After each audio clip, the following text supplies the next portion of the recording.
Basically, as I told you, the car was restored in New Hampshire in the late 80s by a 356 only restoration shop. The gentleman who owned it has owned it for almost 40 years, and he lived up in Canada. Once he had the car restored, he never picked it up. It stayed in the possession of the guy who did the restoration until I bought the car in, I guess it was just December or January of this year. Once I got it, I realized it hadn't been run in 15 years.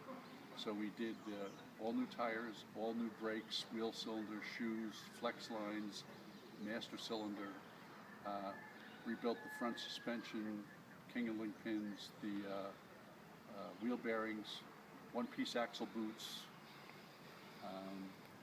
and did everything. I rebuilt the carburetors, the generator, the distributor, did a complete tune-up and valve adjustment.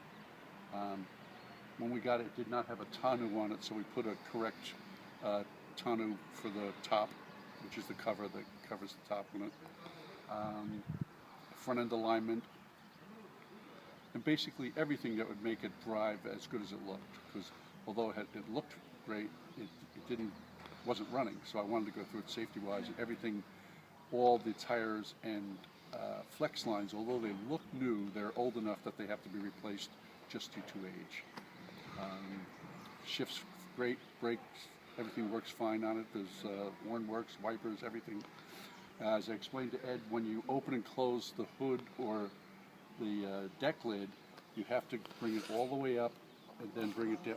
Can we just, yeah, why not?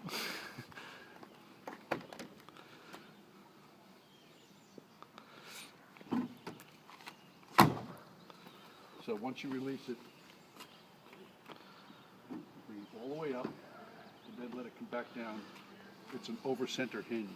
When you close it, you do the same thing. All the way up, just let it drop. The hood is even more important because it's where the gas tank is. And if you ever let someone, if they go to close the hood without first putting it up and then down, you'll kink the hood for sure. And that's a common problem with these. This doesn't have that. The hood fits fantastic. As you can see, the door gaps, all the gaps are fantastic on it. And basically, right now, what you see is what you get. I was explaining to Ed, what I like about this car is that it was painted so long ago that any problems with the paint would become evident right now. And it's, I feel very comfortable that what's under the paint is good. We're probably going to stay like that forever.